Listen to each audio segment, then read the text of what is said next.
Bonjour tout le monde, c'est Didier de Carpe Diem Informatique et Télécom. On se retrouve cette fois-ci non pas dans le studio de Carpe Diem mais en pleine nature, donc le fond derrière moi est réel cette fois-ci. Et c'est une vidéo que j'ai totalement improvisée et réalisée pourquoi par rapport à l'évolution du coronavirus, l'évolution qu'on a connue, on va dire, ce week-end, et puis aussi l'intervention du ministre de la Santé et de la ministre du Travail vendredi dernier. Alors je voulais faire un petit point avec vous, voir ce que ça risque de changer à partir de lundi 2 mars, car forcément, cette évolution étant très importante, beaucoup d'annulations, beaucoup de fermetures d'écoles, ça va changer pas mal de choses. C'est ce que je vais aborder avec vous tout de suite.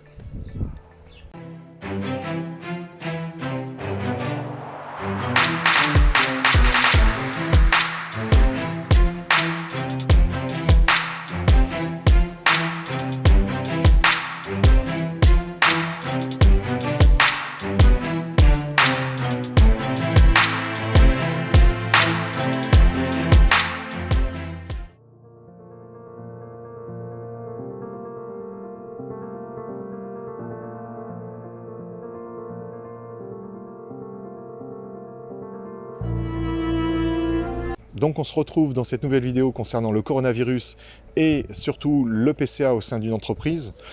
Pourquoi? Tout simplement car ce week-end nous avons franchi quand même quelques seuils symboliques. Le premier seuil étant le nombre de cas en France, à savoir on a dépassé le seuil des 100 et au niveau du monde on a dépassé le seuil des 80 000 malades. Donc très clairement la chose s'accélère.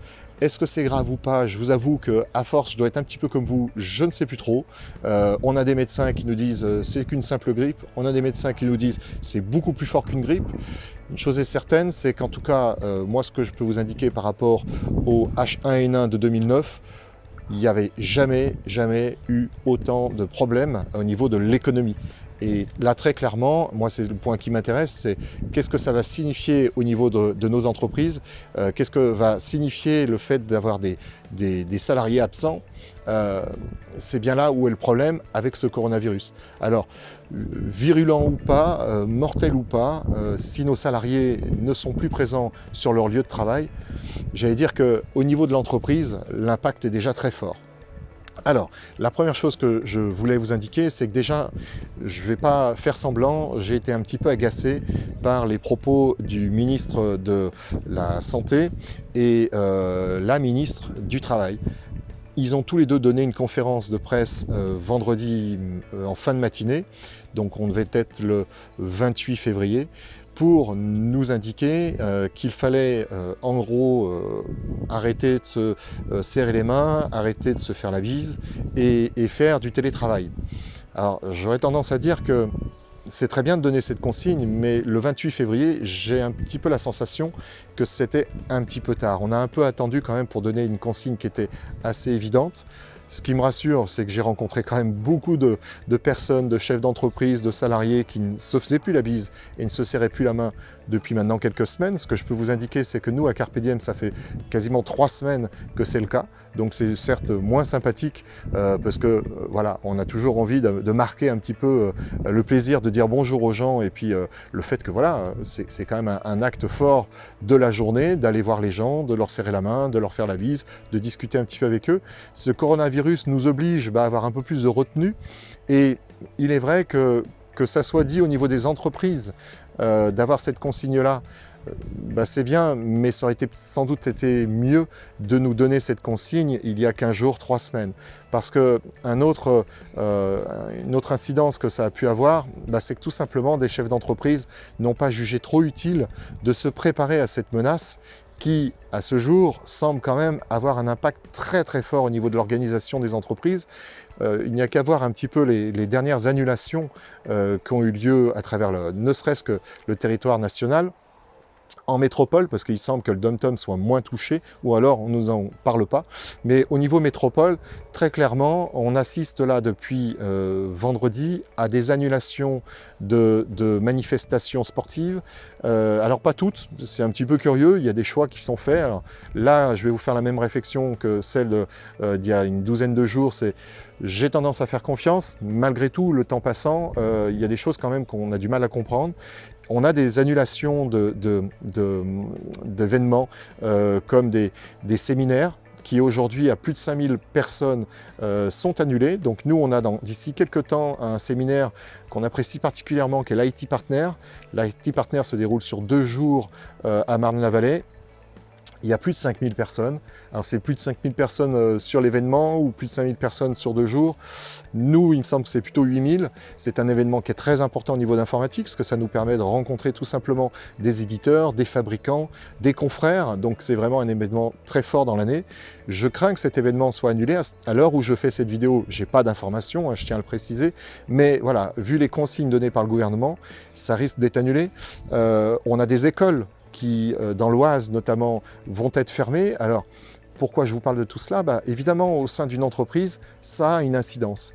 Quand vous avez une école qui ferme, vous avez le papa ou la maman qui va rester probablement, parce qu'il faut quand même le temps de se retourner. Trouver des nounous, c'est pas si simple. Et surtout que là, il risque d'y avoir beaucoup de nounous concernés aussi. Donc, il faut quand même trouver le moyen de garder ses enfants à son domicile. Et là, j'aurais tendance à vous reparler du PCA. L'avez-vous fait? Est-ce que vous avez donc anticipé cette montée de cas très très rapide, hein? Quand on a tourné cette première vidéo, il y a donc une petite quinzaine de jours, il me semble qu'il y avait 11 cas, nous en sommes à 100, ça a tendance à s'accélérer. Donc ce midi, sans doute, il y aura une nouvelle conférence de presse donnée par le gouvernement, avec de nouveaux chiffres, ce soir à nouveau, donc c'est 2 fois par jour, on a un petit peu la tendance à la hausse hein, pour l'instant. Donc très clairement, lundi 2 mars, on risque d'avoir un petit peu des problèmes à gérer en entreprise. Les papas, les mamans qui vont devoir garder leurs enfants, des gens qui peuvent être en confinement, des gens qui peuvent revenir d'Italie. En Italie, vous l'avez vu, il y a des villages, et puis maintenant on parle même de Milan, qui va être plus ou moins isolé. Donc beaucoup d'entreprises là-bas vont être bloquées, avec lesquelles forcément en France ou ailleurs on travaille. On a dans l'Oise, je crois qu'il y a 3, 4, 5 villages aujourd'hui qui sont plus ou moins en confinement. Alors les termes choisis sont à chaque fois un petit peu édulcorés, on ne sait pas trop ce qu'on doit dire ou pas dire. Il n'en reste pas moins qu'il est demandé à ces personnes de rester à leur domicile. Au niveau de l'entreprise, ça va donc poser des problèmes. Donc, clairement, j'ai fait cette vidéo, en fait, pour tout vous dire, dimanche, parce que je me suis dit, lundi, potentiellement, risque d'être une journée chargée, et où il va falloir trouver des solutions. Alors, trouver des solutions pour les clients qui ont prévu un PCA, pour des clients qui n'ont pas eu le temps de prévoir leur PCA, donc je leur jette pas la pierre parce que franchement c'est allé très très vite. Nous encore une fois, il y a moins de 15 jours, je faisais cette première vidéo, 15 jours plus tard, on se retrouve avec des cas en France, des villages isolés, des villes isolées, donc forcément, pour une entreprise qui a son quotidien à gérer, c'est pas une mission très simple. Alors maintenant, par contre, il faut y aller. Là, maintenant, il faut prévoir la continuité de l'activité de son entreprise, car je pense que d'ici quelques temps, on va commencer à parler de problèmes de chiffre d'affaires. Les grosses sociétés vont pas avoir les grosses sociétés vont pas avoir de problème. En revanche, les sociétés de taille plus modestes, les petites PMI, PME, les TPE, ça va être très compliqué sans doute de passer ce cap. Alors, je suis en même temps assez confiant parce qu'une entreprise ne fait que ça, s'adapter finalement à des changements, s'adapter à des politiques différentes, que ça soit en social, que ça soit en économie, que ça soit dans son milieu technique. Une entreprise passe son temps à s'adapter. Donc, on va s'en sortir, il n'y a aucun problème là-dessus. En revanche, voilà, un PCA, ça va vous permettre bien évidemment d'absorber un peu le choc, de vous organiser. Là, je vous indiquais la fois précédente qu'il fallait penser à vos postes de travail, à vos serveurs, à vos sauvegardes, à votre sécurité. Il va falloir parler de tout ça dès lundi. Faites des réunions, peut-être pas des réunions en face à face. Je vous évoquais aussi le logiciel Teams de chez Microsoft qui permet de faire des visioconférences. Ça me semble être une bonne idée et sans doute que de toute façon, il va être de plus en plus utilisé, même si on n'est pas à des centaines de kilomètres. Je pense qu'on pourrait peut-être être dans des bureaux voisins, que l'utiliser, ça peut être pas si mal. Alors oui, c'est la réunion un petit peu bizarre, c'est peut-être des réunions un peu moins sympathiques, mais en tout cas qui permettront d'aller un peu plus loin dans le fonctionnement normal d'une entreprise, étant donné qu'on va éviter les contacts, car les poignées de main, c'est évidemment quelque chose qui peut les transmettre, mais comme ils le disent aussi, les postillons, le fait de toucher des surfaces qui ont pu être contaminées par ce virus, voilà, si on a moins de proximité, on a moins de chances de subir tout cela. Alors, effectivement, nous avons la problématique des postes de travail. Poste de travail qu'il va falloir maintenant vraiment valider le fonctionnement à distance. Je sais qu'on peut être tenté par exemple de déplacer son ordinateur, de l'emmener chez soi, etc. Dans le cas d'un PC portable, bon, ça me semble pas trop problématique étant donné que les choses au niveau informatique, sauvegarde, antivirus ont dû être pensées en ce sens. Si vous avez des PC fixes, on peut être tenté de le faire, ça peut être une bonne idée, je ne peux pas prétendre avoir la réponse absolue. En revanche, c'est vrai que pour une raison de tout simplement d'évolution de la situation, est-ce que ça va durer 5 jours? Est-ce que ça va durer 10 jours, 1 mois, 2 mois, plus? Je pense qu'aujourd'hui, il n'y a pas grand monde qui va se risquer à faire un pronostic. Moi, en tout cas, je ne m'y risquerai pas. Donc, je préfère vous dire et vous conseiller de laisser vos postes sur le lieu de travail et plutôt d'y accéder à distance avec un PC perso, soit. Mais de toute façon, si vous y accédez à distance, d'un point de vue sécurité, ça se fera par un logiciel de bureau à distance qui donc n'affectera pas ou ne risque pas d'avoir une incidence et sur le poste distant et sur le poste que vous utiliserez à distance, le vôtre, vous l'avez compris. Donc très clairement, il me semble qu'il est préférable de se préparer à avoir des postes accessibles parce qu'une fois que vous êtes chez vous, si vous avez embarqué votre poste, pour un temps, ça sera peut-être bien, mais il faudra penser aux sauvegardes de ce poste. Il y a peut-être des données spécifiques sur ce poste.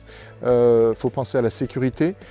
Peut-être que l'équipement chez la personne va filtrer les analyses antivirus ou en tout cas va empêcher à l'antivirus qui est sur le poste de se mettre à jour, d'être managé à distance par le serveur antivirus. Il y a tout un tas de petites choses comme ça qui pourraient être handicapées par le fait d'avoir enlevé le poste de son lieu habituel.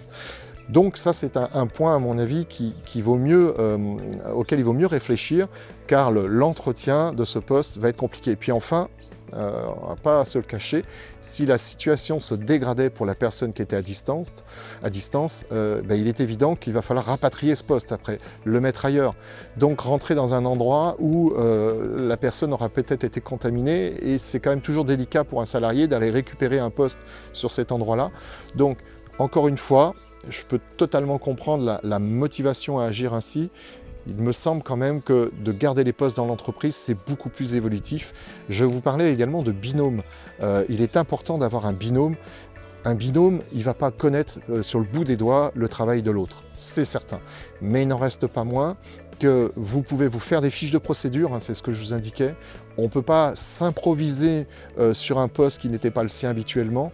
En revanche, on peut sans doute approcher au moins les objectifs premiers, c'est-à-dire est-ce qu'il y a vraiment des urgences qui peuvent être faites par le binôme, et dans ce cas faire des procédures qui seront sans doute améliorées au fil de l'eau, mais qui permettront à l'entreprise de s'en sortir. Encore une fois, l'idée, c'est d'absorber tout ça et de ne pas être en réaction, mais plutôt en anticipation. Donc la démarche du binôme, la démarche d'avoir un poste qui soit dans l'entreprise accessible à distance, ça fait partie de tout cela. Alors, je vais finir parce que cette vidéo n'a pas vocation à être très longue. Je vous engage à regarder la première, je vous mettrai le lien juste au-dessus, qui abordait les choses un petit peu plus en profondeur. Je vais finir par contre juste sur un point, c'est les arnaques en tout genre qu'on peut avoir au niveau d'Internet, au niveau des mails et des sites web. Faites attention, très clairement, on a de plus en plus d'arnaques. Alors, ça a presque parfois des côtés risibles sur les réseaux sociaux. Vous avez des gens qui vous disent qu'il faut avaler de la javel pour supprimer le virus. Bon, tout ça, c'est évidemment du fantasme et des idioties à ne jamais faire. Vous recevez des spams, alors l'anti-spam les traite du mieux qu'il peut sans doute, mais vous recevez malgré tout des spams avec des bêtises à l'intérieur, où vous pouvez avoir les chiffres, vous pouvez avoir les bonnes méthodes de protection, vous pouvez savoir si dans votre région, etc. Ne cliquez pas sur ces liens. Je pense que les liens, d'ailleurs je les avais mis dans la précédente vidéo, si vous voulez connaître des chiffres, que ça vous intéresse, vous pouvez les voir là. Allez voir les grandes newsletters, les grands magazines, écoutez les journaux ou lisez-les, vous les aurez, mais faites attention au spam, il y en a qui sont sans pitié dans ces moments-là. Eux, leur seul but, c'est à la limite de vous mettre en grosse difficulté, c'est-à-dire que si vous avez des salariés qui déjà sont absents du lieu de travail et que vous chopez un ransomware, ces gens-là, ils savent très bien que le risque de paiement de rançon est élevé, c'est-à-dire qu'une entreprise privée de son informatique dans des conditions pareilles, il y a des chances qu'elle cède au chantage qu'elle n'aurait peut-être pas fait habituellement, mais voilà, faites attention, ces gens-là sont sans pitié et jouent de toute façon précisément sur ces moments-là. Voilà, je finirai ainsi cette vidéo. Portez-vous bien, prenez soin de vous, anticipez, réfléchissez à comment structurer vos outils informatiques. Il y a d'autres choses évidemment à penser au sein de votre entreprise. Il n'y a pas que l'informatique. L'informatique fait quand même un bon bout aujourd'hui des choses. Donc dès lundi, je vous engage vraiment à aller mener à bien un PCA et très rapidement, vous verrez que vous en recueillerez sans doute les fruits parce que la situation ne va pas s'arrangeant, donc vous aurez forcément besoin de ce qui va structurer tout ça. Je vous dis à très bientôt, passez une bonne fin de week-end, et puis dans une autre vidéo, on parlera d'un autre sujet, parce qu'on ne va pas faire que des vidéos sur le coronavirus, quand bien même celui-ci augmente. Il n'y a quand même pas que ça, il y a la vie de nos entreprises, il y a des choses fabuleuses en informatique. Donc je vous dis à très vite. Portez-vous bien, prenez soin de vous.